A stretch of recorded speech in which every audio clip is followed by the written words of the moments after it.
कैसे हो स्टूडेंट्स। आज हम लोग एक टॉपिक है इंडियन पॉलिटी का, बड़े शानदार टॉपिक में इसकी गणना की जाती है। साथ ही साथ यह मैंने पिछले लेक्चर में आपको बता रखा था कि फंडामेंटल राइट्स के बारे में चर्चा करते हुए कि देखिए, हम चाहे स्टूडेंट हों या ना हों, विद्यार्थी जीवन हमारा रहे या ना रहे, लेकिन इतना तो ज़रूर है कि हम देश के नागरिक रहेंगे।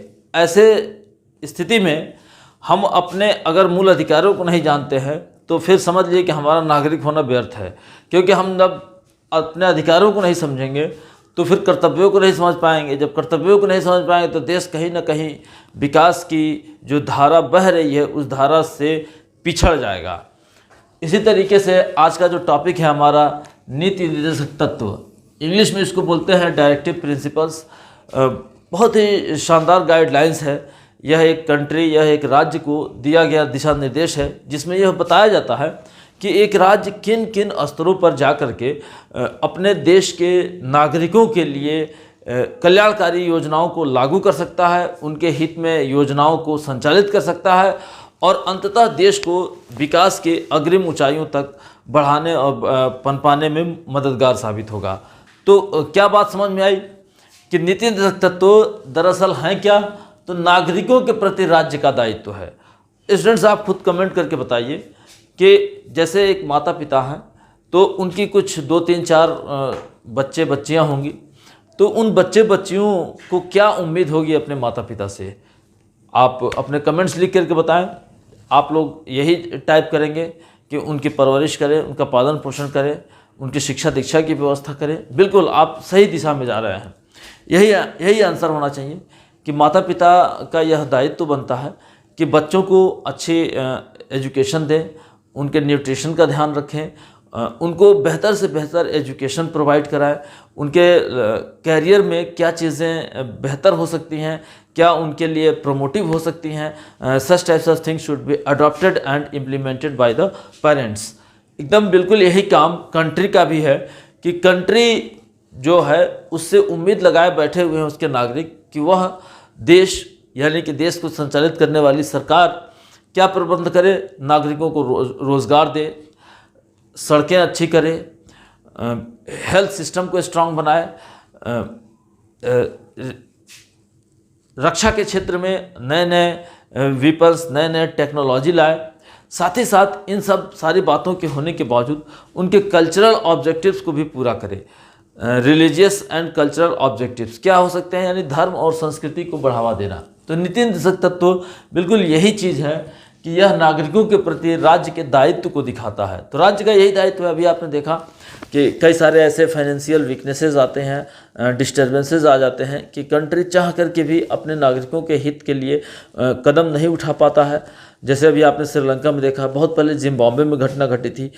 तो फिलहाल अभी कोविड के बाद से जिस तरीके से संरचना बिगड़ी है, अर्थव्यवस्था के क्षेत्र में रोज़गार के अवसर घटे हैं, बहुत सारी चीज़ें, कई छोटे छोटे रोज़गार थे, जैसे रेहड़ी पटरी वाले कई सारे व्यवसायी थे, वो ध्वस्त हो गए। आज आप देख सकते हैं रेलवे स्टेशन की क्या दशा है, एयरपोर्ट पे क्या चल रहा है।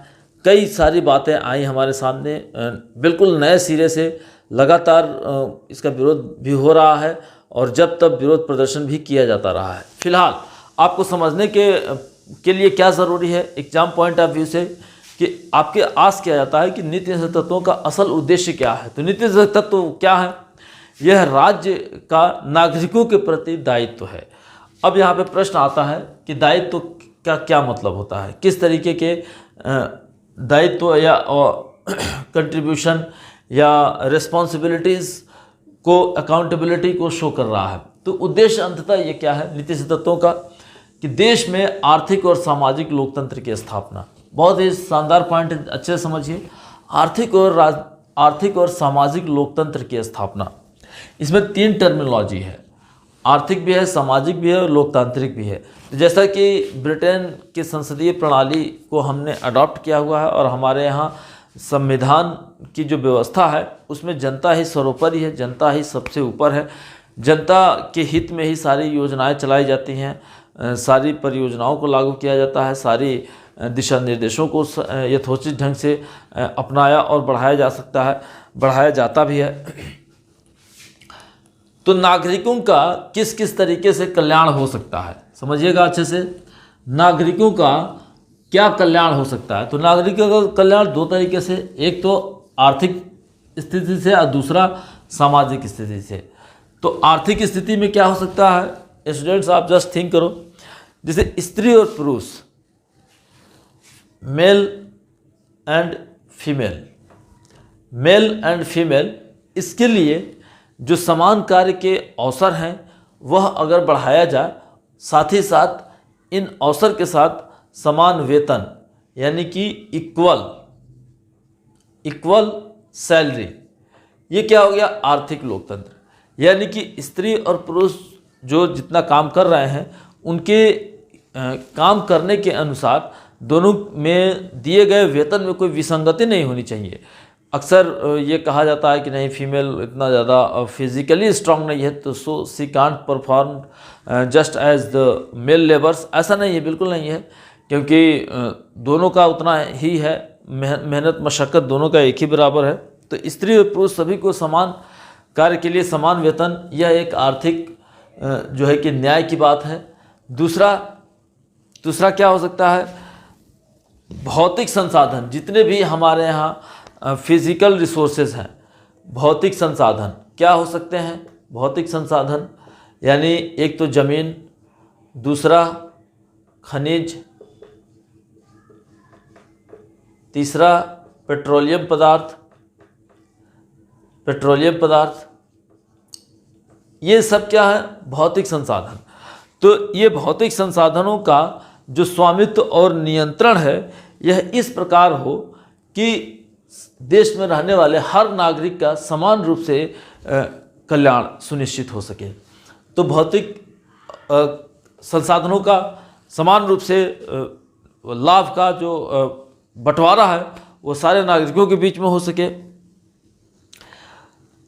स्त्री और पुरुष सभी कार्य को समान कार्य, तो हमने बताया ही कि वेतन होना चाहिए। आजीविका के साधन, equal opportunities for the livelihood, ये जो इक्वल अपॉर्चुनिटी है जब तक आप देंगे नहीं, यानी कि समान रूप से आजीविका के स्रोत उपलब्ध नहीं कराएंगे, तो कहीं ना कहीं जिस तरीके से मेल मेंबर सोसाइटी के लिए इम्पोर्टेंस है, ठीक उसकी आधी आबादी फीमेल का भी उतना ही हक और अधिकार बनता है। तो इसमें कहीं कोताही नहीं बरती जाएगी।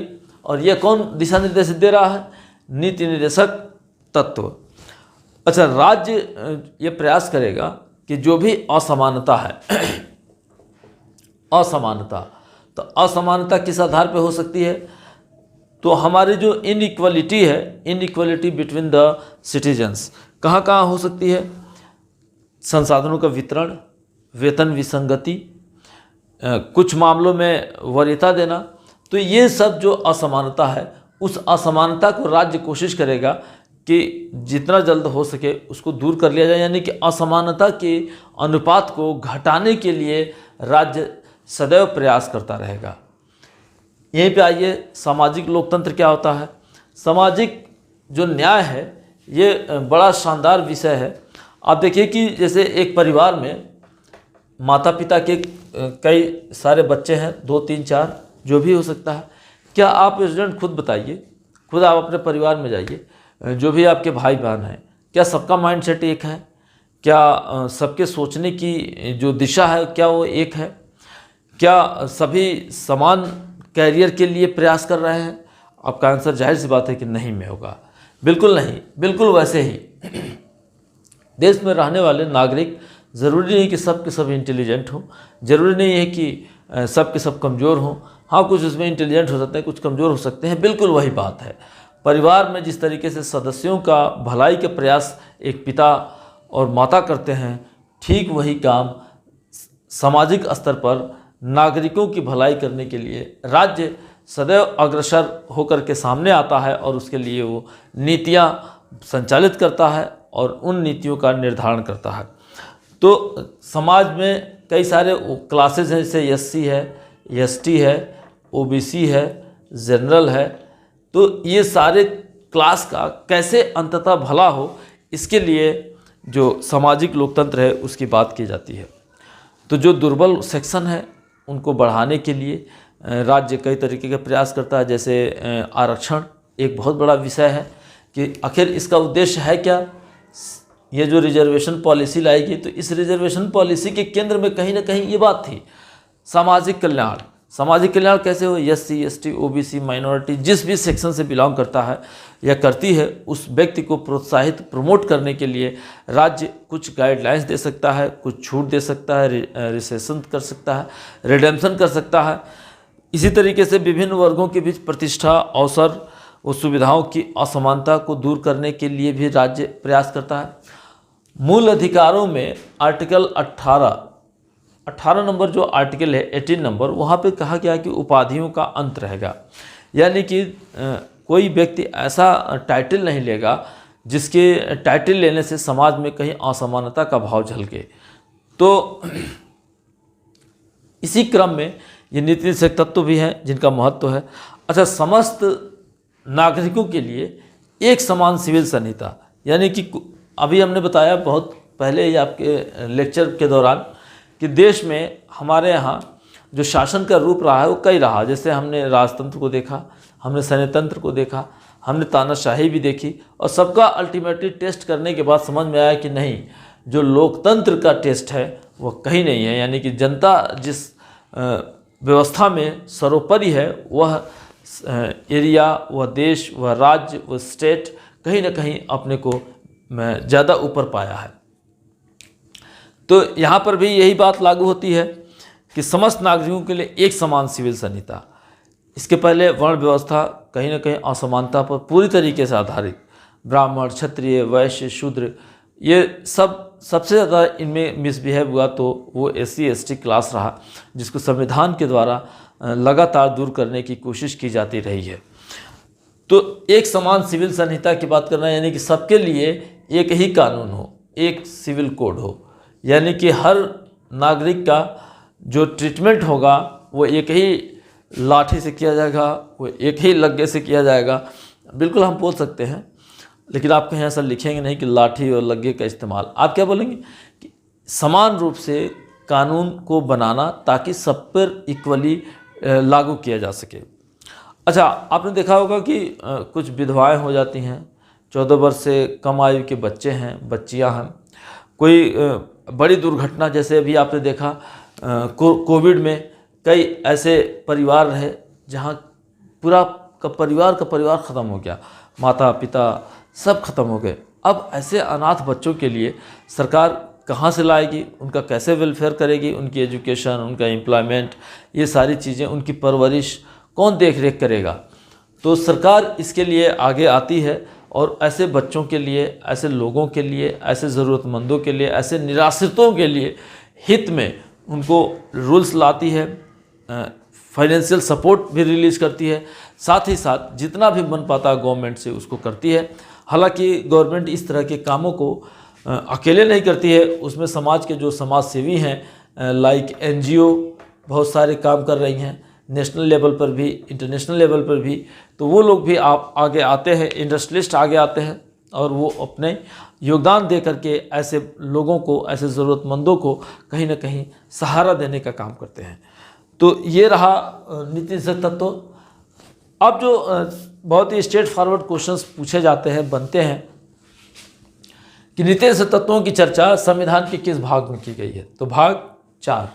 दूसरा, अनुच्छेदों की चर्चा, तो अनुच्छेद 36 से लेकर के 51 के बीच में डायरेक्टिव प्रिंसिपल्स आर मेंशन्ड। एक क्वेश्चन और पूछा जाता है कि ये जो DPSP का प्रिंसिपल है वो किस कंट्री के कॉन्स्टिट्यूशन से अडॉप्ट किया गया है, तो डेट इज़ आयरलैंड।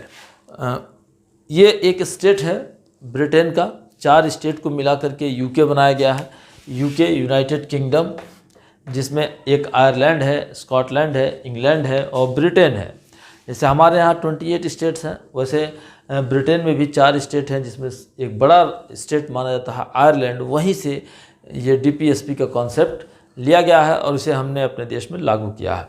एजेंडा आप देख सकते हो 36 to 51 तक का कॉन्स्टिट्यूशन में आर्टिकल्स मेंशन किया गया है। तो 1 by 1 आर्टिकल को हम लोग स्टडी करेंगे कि आखिर किस आर्टिकल में क्या बातें हैं।